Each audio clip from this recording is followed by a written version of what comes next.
Je vais passer la parole donc à José Espinosa, qui va nous parler de fiscalité, et qui commençait les Gilets jaunes ont débuté avec un problème de fiscalité. Et aujourd'hui, qu'en est-il du rapport des Gilets jaunes avec la fiscalité? Et, bien entendu, aussi, vu que le débat s'est ouvert autour de cette question qui, a priori, est centrale quand on parle de fiscalité, des cotisations sociales. Oui, comme je savais qu'il y avait deux spécialistes de la question, moi je ne suis spécialiste de rien, donc je m'étais préparé sur d'autres questions, parce que les inégalités sociales et les inégalités fiscales sont, on voit bien, c'est lié. Mais elles ne sont pas simplement d'ordre salarial et d'ordre fiscal impôt. Les inégalités sont bien beaucoup plus profondes et beaucoup plus larges. C'est à la fois, d'abord, les inégalités sociales, ça fait partie du moteur du capitalisme. Il faut qu'il y ait de l'inégalité pour enrichir les grands capitalistes. Aujourd'hui d'ailleurs, l'oligarchie, c'est elle qui veut s'enrichir le plus. Et donc, pour s'enrichir, il faut appauvrir les autres. Tous les autres. Et c'est déjà le premier constat que l'on peut faire, c'est que cette question-là n'est pas encore partagée par tout le monde. Parce que c'est compliqué à comprendre. Mais il faut qu'on aille sur ce terrain-là. Les inégalités, c'est la base de la recherche du taux de profit maximum. Il ne peut pas y avoir de taux de profit maximum s'il n'y a pas d'inégalité. Parce que si on relève les salaires, si on relève les conditions de travail, si on permet aux gens de vivre mieux, et bien évidemment, c'est vase communicant. Il faut bien que les capitalistes perdent un peu de leur pouvoir d'achat pour eux. Eh oui, ben oui. Et par contre, si on veut, s'ils veulent relever leur pouvoir d'achat à eux, et c'est ce qu'ils font aujourd'hui, et ils le font avec les chiffres qui ont été donnés par Gérard, ils le font profondément. Eh bien, il faut qu'ils nous accusent, nous, à des reculs considérables, comme on n'a jamais vu. On a des reculs sociaux comme jamais dans notre pays. Donc, les inégalités grandissent, et elles grandissent sur deux plans.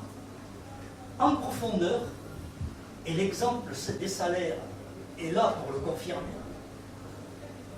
Les inégalités salariales ont atteint des sommets entre les plus bas salaires et les salaires des grands chefs d'entreprise. On voit bien que, il y a un fossé, un abîme entre les deux.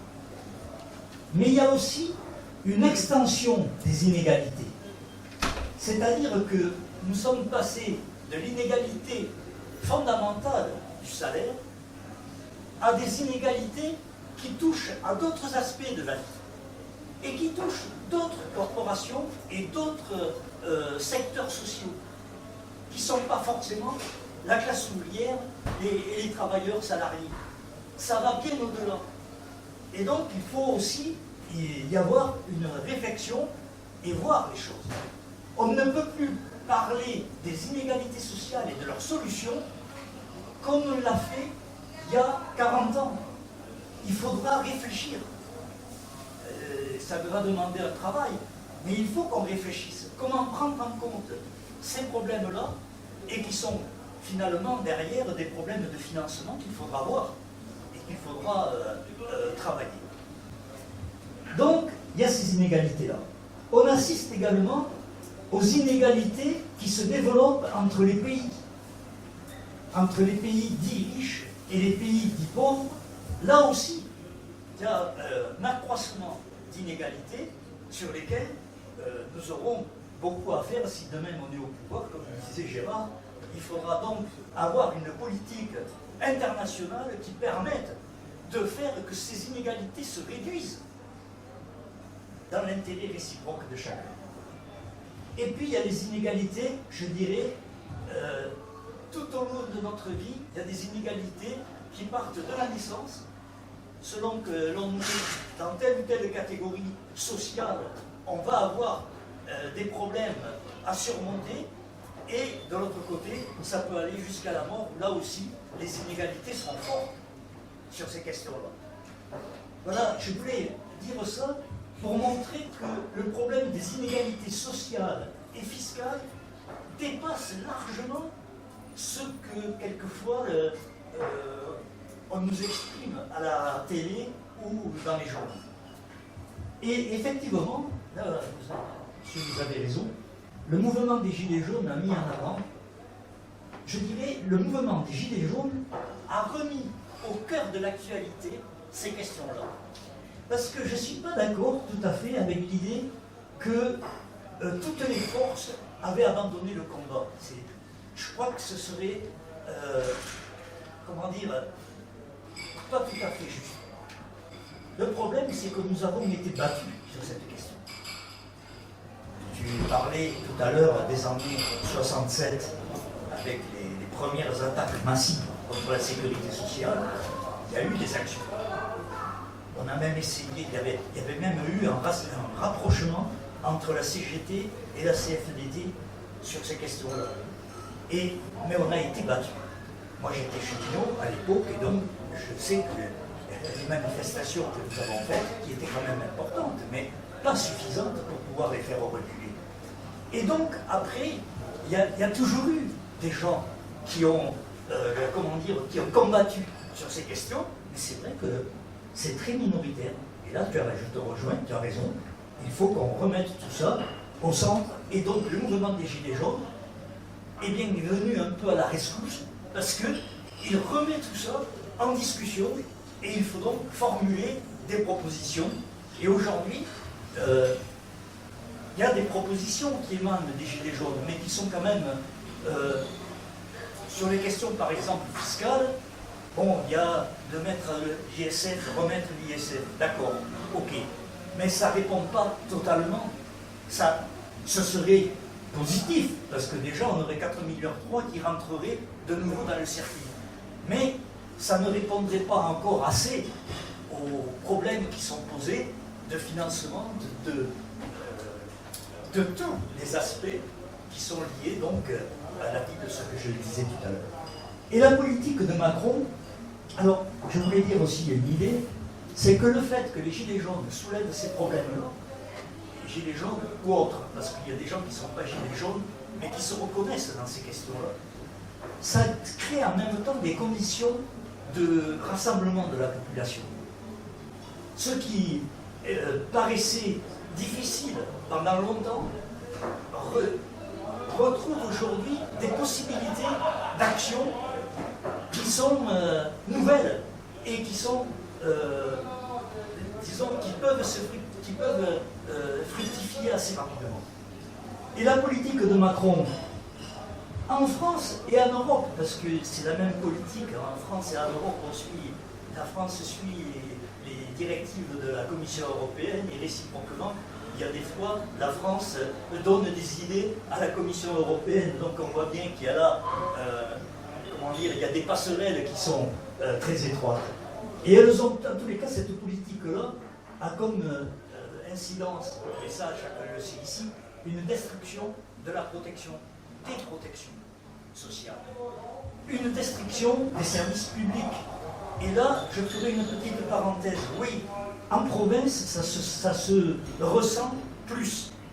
Mais en Paris et en région parisienne, nous avons les mêmes problèmes. Que ce soit avec l'école, que ce soit avec les services publics, impôts, PTT, enfin, poste, etc. Pareil, il y a une restriction, une contraction de tous ces services. Je prends un exemple, dans le 12e arrondissement, on avait 4 hôpitaux publics. Il n'y en a plus que 2. Vous voyez, tout ça, c'est donc une réduction de l'offre de soins qui a été. Alors on nous l'a présenté en disant, comment?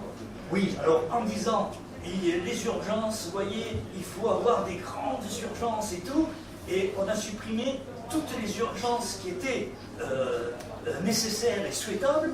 Et finalement, maintenant, vous allez dans les urgences et vous faites 5, 6 heures, 7 heures de queue pour pouvoir passer. Donc, destruction des services publics et concurrence effrénée entre les salariés, entre les entreprises elles-mêmes et entre les capitaux à tous les niveaux. Donc, je conclurai, nous pouvons nous faire obstacle. Je crois qu'on a matière à pouvoir se rassembler. Les propositions que Gérard faisait sur les questions de fiscalité, notamment la fiscalité progressive, j'y souscris pleinement. L'écart entre les salaires, je souscris également. Les propositions que faisait Bernard, je crois qu'il y a, en tous les cas, les idées, je souscris, il faut réfléchir, il faut trouver, mais dans le débat, il faut trouver les solutions qui nous permettront d'agir ensemble. J'arrête là. Merci. Merci beaucoup, José. Donc, je propose de passer la parole à la salle et je vais noter donc Nadia. Oui, mais d'abord, je vais passer donc la parole aux co-organisateurs de cette soirée qui vont avoir 2 minutes pour présenter leur association et poser une question aux intervenants afin d'alimenter le débat. Et ensuite, bien sûr, le micro circulera dans la salle. Donc, pour commencer, Nadia Boilac, du MFRB, donc du Mouvement français pour le revenu de base. À toi, Nadia. Alors, j'espère d'abord ne pas être trop en décalé par rapport à vos interventions. Je me présente, Nadia Boilac, je suis coordinatrice du groupe local du Mouvement français pour un revenu de base. Donc, à ma décharge, je n'ai que 2 minutes, donc du coup, je vais faire au mieux. Et puis, Valette parlera donc 1 minute avec moi. Alors, je vais d'abord.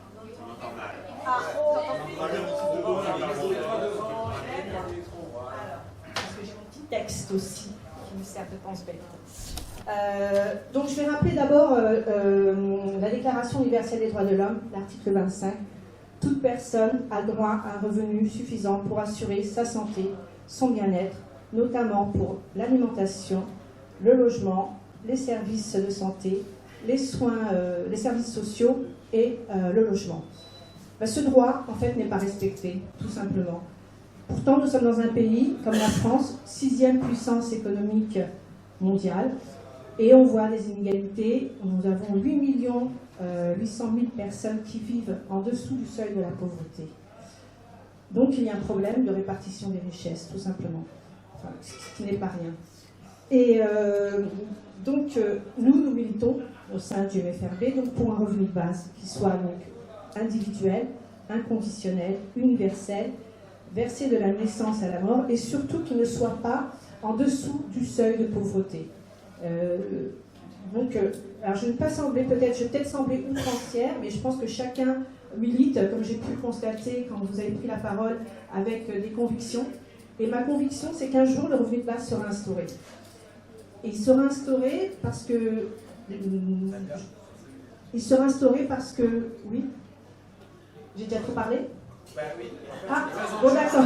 Alors, d'accord. Il sera instauré parce que donc on va voir donc les emplois qui vont être supprimés à cause de l'intelligence artificielle, la robotisation, l'automatisation, et ça va être toujours les mêmes qui vont subir les conséquences, c'est-à-dire ceux qui ont besoin d'être aidés.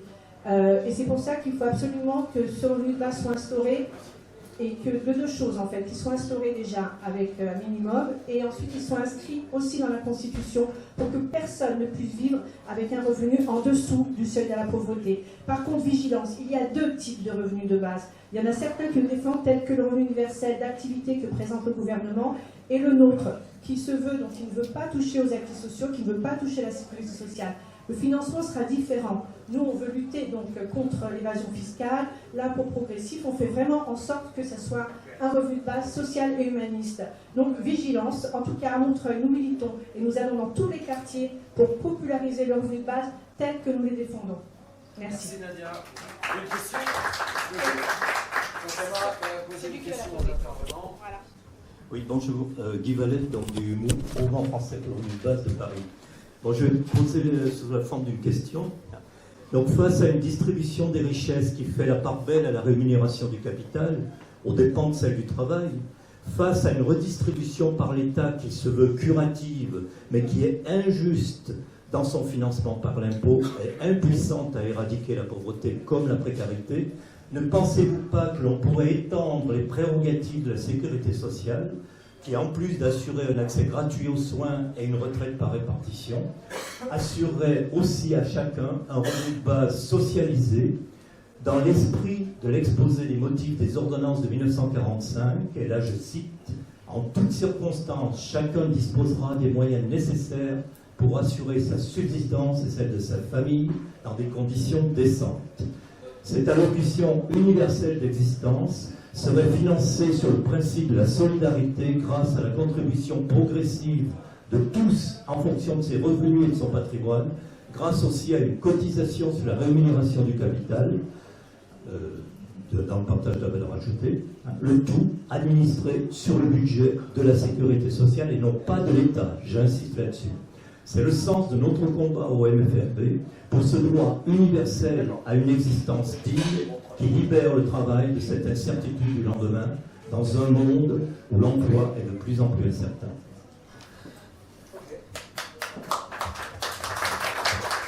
Merci beaucoup pour cette question. Effectivement, l'extension de la cotisation sociale pour financer effectivement un revenu qui met tout le monde à l'abri. Le deuxième intervenant, ça sera donc Michel Lambolet, qui va nous présenter son collectif démocratique de Montreuil et qui va poser sa question aux intervenants. Donc, qu'est-ce que c'est que le collectif démocratique Montreuil? C'est un jeune mouvement de masse servi par des leaders charismatiques. Bon, j'abuse un peu sur le jeune mouvement de masse, quand même. Ça commence. Bien, donc, nous sommes issus de groupes d'appui de l'AFI, et en fait, fondamentalement, un certain nombre d'entre nous voulaient partir de l'AFI, un autre nombre d'entre nous voulaient y rester. Donc on a adopté cette position de synthèse pour rester tous ensemble au fur et à mesure des évolutions politiques. Que faisons-nous là? Eh bien, nous avons fait un débat avec nos camarades du revenu de base sur la question de l'impôt et de la cotisation sociale, et nous avons mis en place un groupe de travail avec nos camarades du salaire à vie pour prolonger cette question, puisque fondamentalement, ce qui vient d'être dit est un véritable progrès politique, puisque un certain nombre de camarades du revenu de base ne parlent plus de financement par l'impôt, mais par la cotisation sociale. Alors effectivement, nous avons encore quelques débats à avoir entre nos camarades du salaire à vie et nos camarades du revenu de base et nous-mêmes, mais nous y travaillons. Et la question que je voudrais vous poser, quel mécanisme de synthèse vous pourriez imaginer pour éviter que deux positions antagonistes ne le soient plus? Par exemple, le revenu de base et le salaire à vie. Merci beaucoup Michel. Je passe la parole à Pierre Sauve pour l'association Salaire à vie. Bonjour, on va présenter l'association Salaire à vie en 2 minutes, c'est vraiment Une question. une gageure. Bon, on a entendu beaucoup parler de justice fiscale. Moi je parlerai de justice économique. La justice fiscale, c'est une justice qui prend en compte le fait qu'il y a des riches, qu'il y a des pauvres, et que l'impôt doit être, pour être juste, l'impôt doit frapper les riches et beaucoup moins les pauvres. La question qu'on peut se poser, c'est fondamentalement pourquoi il y a des riches et pourquoi il y a des pauvres. La question de la justice économique, à mon avis, se pose donc à ce niveau-là, sachant que ce sont les producteurs, les salariés qui produisent la richesse, que cette richesse devrait logiquement être répartie entre ceux qui la produisent. C'est ce qu'on appelle la répartition primaire. Je veux dire que ça se situe au niveau de la répartition primaire. La répartition primaire, pour faire très court, c'est là où on produit la richesse et là où on la répartit. Il y a une partie qui va au salaire direct, une partie qui va en salaire socialisé, comme on vous l'a expliqué, puis une partie qui va au profit. Ça, c'est la répartition primaire. L'impôt, lui, il intervient au niveau de la répartition, je change de main, il intervient au niveau de la répartition secondaire. C'est-à-dire une fois que le mal est fait, une fois que les profits, c'est-à-dire la captation de la valeur, richesse produite par les salariés, est allée, voilà, et c'est trompé de direction, est allé enrichir. Et donc là, on va lisser les, etc.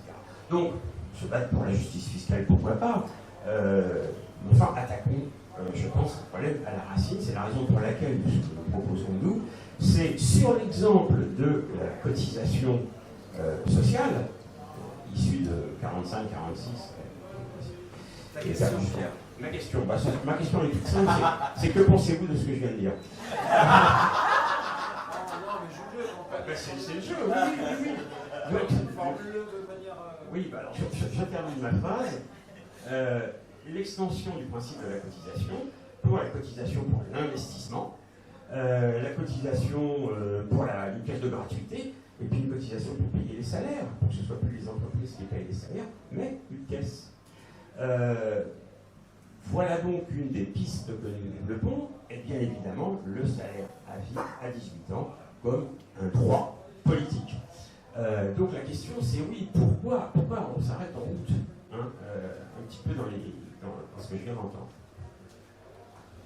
Merci Pierre. Donc on a compris que la question en fait est pourquoi pas une extension totale de la cotisation sociale?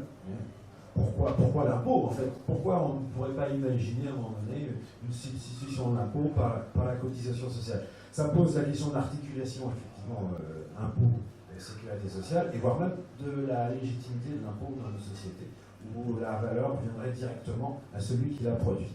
Je vais passer la parole à Nadia, c'est ça? Comment?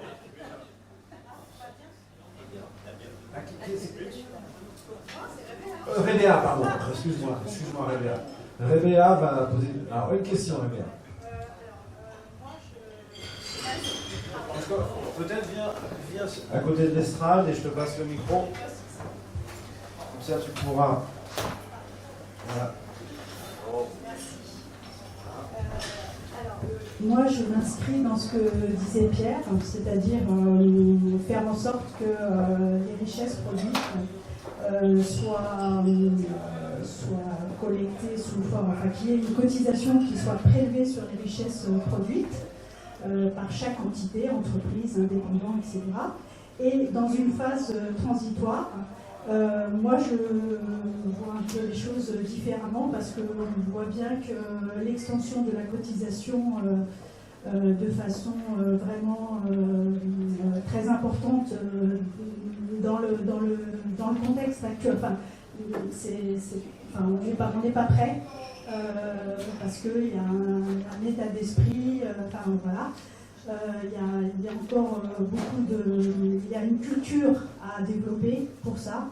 Alors, ce que moi je propose, dans une phase transitoire, c'est une cotisation qui soit augmentée et qui ne soit plus basée sur les salaires. Qu'il y ait un prélèvement, peu importe qu'on ait un salarié, deux salariés, qu'il y ait un prélèvement sur chaque entité par rapport à la valeur ajoutée qui a été réalisée l'année d'avant. Et là, bien entendu, il faut que cette cotisation soit ensuite gérée par des représentants élus, un parlement, un conseil, je ne sais pas, voilà. Et là, l'avantage, les trois avantages, il y en a d'autres. Les trois premiers avantages, c'est d'une part faire en sorte que les richesses qui sont produites à partir de l'automatisation, du numérique, etc., contribuent à la protection sociale, ce qui n'est pas le cas aujourd'hui. Non, mais justement, le deuxième avantage, c'est que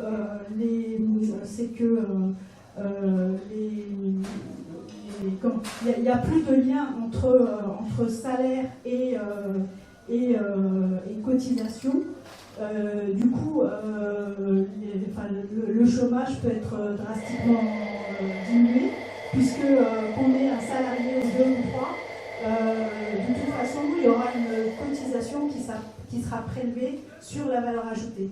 Et le troisième avantage, c'est comme c'est une répartition primaire, c'est prélevé au niveau de la production de la richesse. Il n'y a plus toute l'optimisation fiscale, ce qui fait qu'aujourd'hui, il y a grosso modo 100 milliards qui sont dans les poches soit à l'étranger, soit qui partent en fraude et en optimisation fiscale. Donc ma question c'est, que pensez-vous de ce concept, qui est une phase transitoire vers un salaire à vie? Voilà. Merci beaucoup. Donc une cotisation directement sur la valeur ajoutée, non plus sur les salaires, qui se substituerait donc à l'impôt. Parce qu'on voit bien que les salaires, il n'y en aura plus. On avait une deuxième question. Tu viens devant. Ici, pour le micro.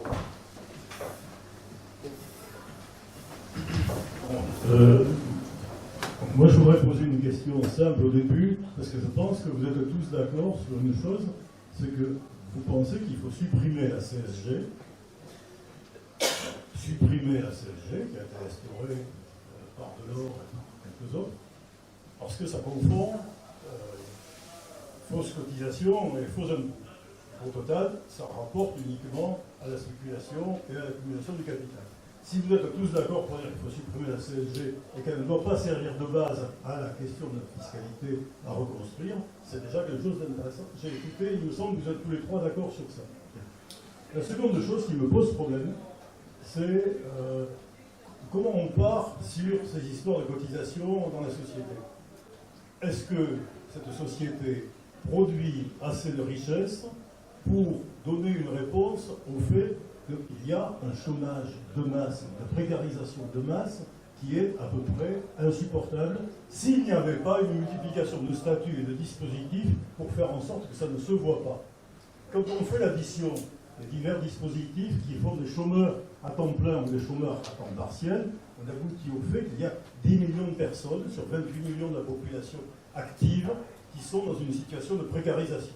Et quand on dit ça, on ne tient pas compte des PME où des gens ont officiellement un statut stable, mais aussi stable que l'avenir de l'entreprise, qui représente 50% du salarié. Donc si je prends les choses comme ça, la moitié de la population vit dans une situation de chômage ou de précarisation ou de crainte pour un avenir immédiat. Il faut donc essayer d'unir ces gens-là. On ne va pas les unir avec des dispositifs très compliqués ou des dispositifs qui supposeraient qu'on a déjà fait la révolution pour organiser toute l'économie. Pour le moment, le problème, c'est de savoir ce qu'on a comme perspective. Là-dessus, je pense qu'il faut défendre le fait qu'il y a une cotisation sociale et une protection sociale à consolider pour pouvoir permettre de payer un salaire garanti à vie. Le salaire garanti à vie, je suis en train de formuler la question avec même précision. Le salaire garanti à vie, ça signifie que nous constatons, on aurait pu le constater depuis 50 ou 60 ans, que le travail tel qu'il est accumulé par le capitalisme et l'accumulation de la plus-value, en fait, organise la vie de toute la société. Ce qui a été dit tout à l'heure, quand on dit 90%, et il y a plus, c'est résiduel, ce qui ne dépend pas directement de cette situation. Et ça n'a pas diminué. Ce qui a diminué, c'est formellement le fait que les gens, on les met dans le truc de faux indépendants, vrais salariés qui gagnent, bon, parce que quand même, il y a 25% des gens qui ont d'entreprises qui ont un salarié, eux, pour essayer d'avoir leur salaire. Donc sur cette affaire-là, qui est ce bluff, je pense qu'il faut défendre le droit au salaire garanti à vie. Je pense que plusieurs syndicats l'avaient élaboré, je pense qu'ils n'ont pas réussi à le défendre, aucune force politique n'en a défendu. C'est une idée qu'on ne peut pas défendre entreprise par entreprise, atelier par atelier, parce que les gens ne comprennent pas. Si ce n'est pas un débat politique national, ça ne peut pas se discuter que syndicalement. Alors je pense que les syndicats auraient eu tort de le faire. Ils auraient dû mener, je veux dire, la CGT solidaire et la FSU auraient dû mener un débat politique public là-dessus, avec toutes les forces politiques qui le voudraient ou pas. Mais je fais exprès de poser la question maintenant, là. Parce que tout le monde voit que c'est en s'appuyant sur le chômage et la précarité que l'autre est en train d'essayer de faire disparaître la protection sociale. Donc soit on la défend pour tout le monde avec des garanties, soit on ne le fait pas. Et si on ne le fait pas, ce n'est pas la peine de se plaindre. Les résultats. Merci beaucoup. Bon, ben, je crois que on va pouvoir passer la parole aux intervenants. La salle de questions me paraît assez riche. Je crois que les termes du débat sont posés, hein, fiscalité versus cotisation. Alors, est-ce que pour vous, une société où la fiscalité, où l'impôt serait remplacé par la cotisation est envisageable, ou alors est-ce que l'impôt, pour vous, le maintien de l'impôt se justifie-t-il? Voilà. On va commencer avec Bernard, peut-être. Là, j'ai repéré 9 questions. Je peux répondre à ces 9 questions? Non, mais je pose la question parce que je voudrais pas qu'on me coupe la parole. C'est la 10e, celle-là. Hein? Alors, par rapport à ce qui a été dit, j'ai pas besoin de ça. Ah oui, c'est vrai. Par rapport à ce que tu as dit, les ordonnances Jeannet, du général de Gaulle et de Jeannet de 1967, qui détruisent une des conditions révolutionnaires du programme du Conseil national de la résistance, ok. Seulement, moi je me rappelle qu'en 1980, la gauche est arrivée au pouvoir. Est-ce que la gauche au pouvoir a décidé de revenir en arrière sur les ordonnances du général de Gaulle de 1960? Bravo. Et c'est ça que je lui reproche. Le problème qu'il y a, c'est que...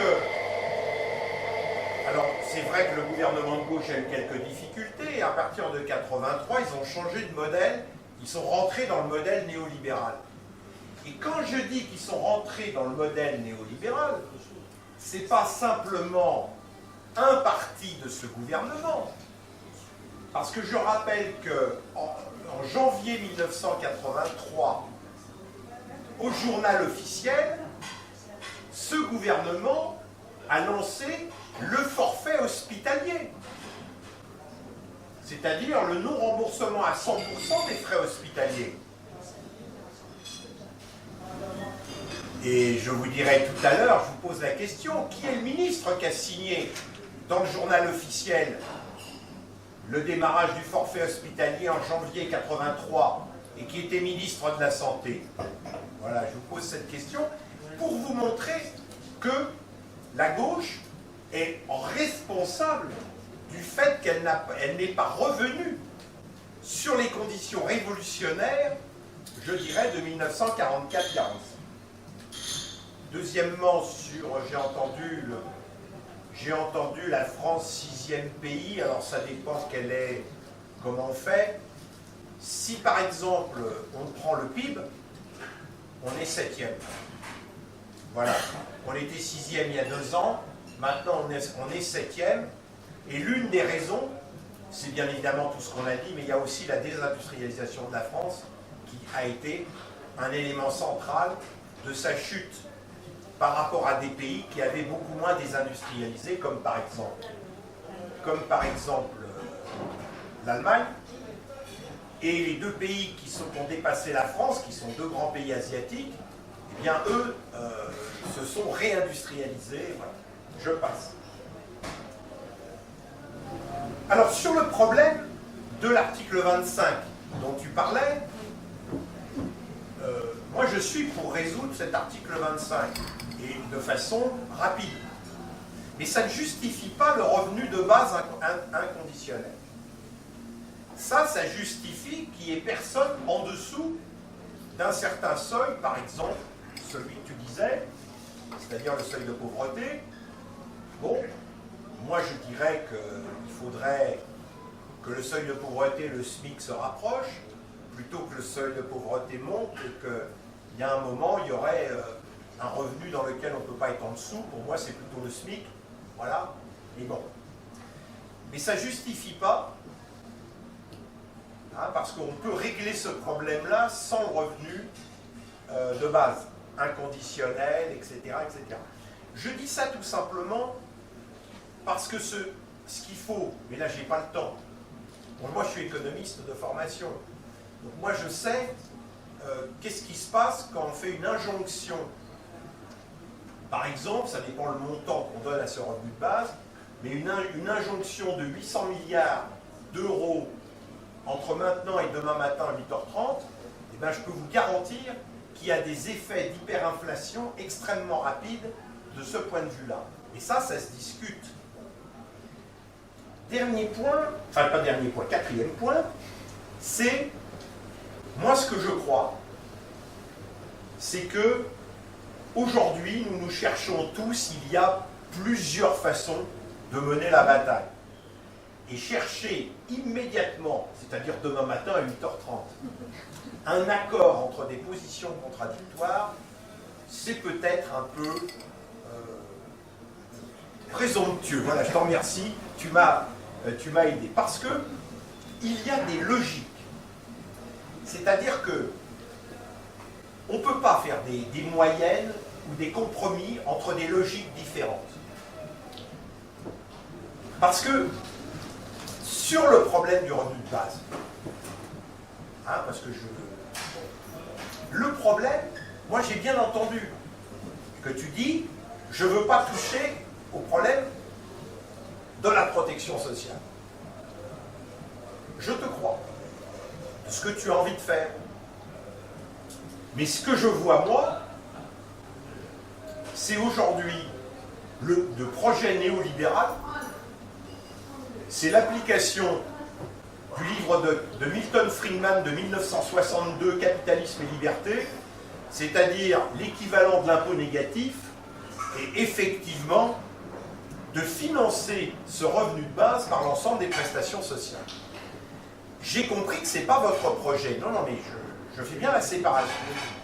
Simplement, dans ce cas, il faut que vous travailliez, que vous proposiez comment vous financez, à quelle hauteur, car vous savez qu'on sait faire des multiplications, c'est-à-dire que si on veut 1000 € pour tout le monde, c'est 1000 € par mois multiplié par 12 mois, multiplié, et vous verrez que c'est des centaines et des centaines de milliards.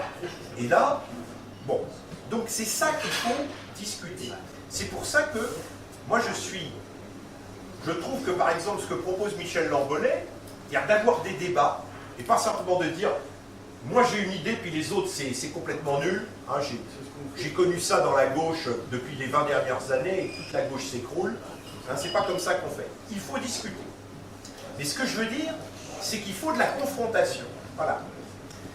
Et alors, ensuite, sur le problème de la répartition primaire, dont on parlait, c'est-à-dire ce que disait Pierre, oui. Moi, sur le fait qu'il faut dire ce que l'on fait à la répartition primaire, je suis en accord avec Pierre. Parce que, vous m'excuserez, nul n'est parfait, je suis un jaurésien. Et Jaurès a dit la chose suivante. Si la gauche reprend le pouvoir, elle ne doit pas faire la même erreur que les révolutionnaires de 1848, et elles doivent attaquer directement le problème de la propriété, et notamment de la propriété des moyens de production. Ça veut donc dire que de ce point de vue-là, la répartition primaire et la capacité, je dirais, du patron de pouvoir prendre le profit pour lui, enfin la décision d'utilisation, d'appropriation, tu as raison, c'est le mot juste, eh bien moi je dis que je remets ça en cause. Voilà. Et que donc la bataille sur la répartition primaire devient fondamentale. Et bien évidemment, la partie de la gauche qui est d'accord pour la suppression de la sécurité sociale, elle est contre la modification de la répartition primaire. Et de ce point de vue-là, la question qui doit être posée à toutes les organisations de la gauche, c'est qui est d'accord pour toucher le régime de propriété. Et ça, c'est une question que je pose, y compris à mon ami Bernard Friot. Parce que la question, c'est qu'il ne suffit pas de dire salaire à vie, parce que je crois que le salaire à vie, avec le maintien du capitalisme, il ne se finira pas comme ça. Parce que le capitalisme, c'est d'abord, en fait, les rapports sociaux de production. Bon, je ferme la parenthèse. sur l'idée de toutes les opérations. C'est-à-dire que ça soit pour ceux qui veulent aller vers le salaire à vie, pour ceux qui veulent aller vers le revenu de base. Je crois que fondamentalement, il n'y a jamais eu de transformation sociale et politique sans une vision du modèle politique alternatif global. Et donc, la question de ce point de vue-là, il faut en même temps le projet global et en même temps, et d'une certaine façon, la charte d'Amiens du syndicalisme, que certains ici connaissent, mais je rappellerai que le point central de la charte d'Amiens, repris par Jean Jaurès, c'était qu'il fallait pratiquer la double besogne. Première besogne, les revendications immédiates. Deuxième besogne, le projet de société, le modèle que nous voulons construire. Et il fallait que chaque mesure immédiate aille vers, je dirais, le projet global. Voilà ce que la gauche a oublié, c'est cette double besogne qui a été écrite dans ce texte de 1906 et qui est pour moi le truc le plus important de cette charte, bien plus important que d'autres points qu'on raconte souvent. Sur la CSG. Alors il y a une mesure immédiate que l'on peut faire avec la CSG. La mesure immédiate, si on prend le pouvoir. Mais je vous assure qu'avant de prendre le pouvoir, il faut qu'on ait une réunion de savoir comment on prend le pouvoir. Parce que ne pas se poser la question de comment on prend le pouvoir, c'est assez facile de dire ce qu'on va faire une fois qu'on aura pris le pouvoir. Mais en tout état de cause, lorsque ce pouvoir serait pris, je vous rappelle que la CSG, c'est 3 parties. Il y a une cotisation sur les salaires, c'est 70% de la CSG. Et ça, en 15 secondes, 3 dixièmes, n'importe quel gouvernement est capable de dire je sors des 70% salaires de la CSG et je les renvoie sur les cotisations. Ça, c'est très facile à faire. Ensuite, il y a les 18%, c'est en fait la partie qui est prise sur les retraités. Personnellement, je suis hostile à cette partie de la CSG. Parce qu'ils ont déjà été ponctionnés une fois. Troisième partie, c'est les 12% qui restent. Et les 12% de la CSG qui restent, c'est en fait une cotisation sur les placements financiers personnels. Les entreprises ne sont pas là-dedans. Personnels. Et là, une fois, je parle à court terme, une fois qu'il nous reste que ces 12%, eh bien c'est très facile d'augmenter ces 12%. Et notamment en touchant pas seulement les placements financiers des individus, mais aussi les placements financiers des firmes multinationales, par exemple, ou des grandes entreprises. Donc sur la CSG, oui, je suis pour, je dirais, une planification de sortie de la CSG. Mais pas, je trouve que c'est pas possible, pas réaliste, de dire on supprime la CSG demain matin à 8h30. Moi, tous les trucs demain matin à 8h30, ça marche pas. Ça me rappelle des copains qui sont dans Réseau sortie du nucléaire et qui, lorsque je présentais le projet Négawatt de sortie en 22 ans, ils m'ont dit, ben non, moi je sais comment fermer les centrales nucléaires, je tourne le bouton, je parle dans les différentes centrales et je tourne le bouton et c'est fini. Voilà. Tout ça pour dire que moi ce que j'aime bien, c'est les adages populaires. Et l'adage populaire, c'est il faut en même temps proposer le bout du chemin et le chemin lui-même. Si on propose que le bout du chemin, c'est-à-dire la société que l'on veut construire en 350 ans, sans se poser la question comment on prend le pouvoir pour pouvoir y aller, il faut en même temps proposer, c'est ça la double besogne, le projet qu'on veut construire et les revendications immédiates qu'il faut réaliser. Et par exemple, il y a une chose qui peut être faite relativement rapidement si on a le rapport de force. c'est enfin de payer les retraites à la qualification personnelle. Car contrairement à ce que dit Bernard Friot, aujourd'hui, la retraite n'est pas payée à la qualification personnelle, sauf pour les fonctionnaires. Et là, il est tout à fait possible, à partir des institutions salariales, de régler ce problème de payer les retraites à la qualification personnelle. En 15 secondes, 3/10, on règle tout le différentiel de 38% qui existe entre les salaires des femmes et les salaires les retraites des femmes et les retraites des hommes. Lorsque l'on fait à la qualification personnelle, c'est-à-dire à égalité de qualification, on a les mêmes retraites. Ça, bien évidemment, c'est un changement considérable. Mais c'est possible, à condition de le faire par phase. Moi, je ne crois pas. La dernière discussion que j'ai eue avec Bernard Friot, il me dit on va faire ça entre 18 et 25 ans, et après on fera entre 25 et 40 ans, et après... Bon, non.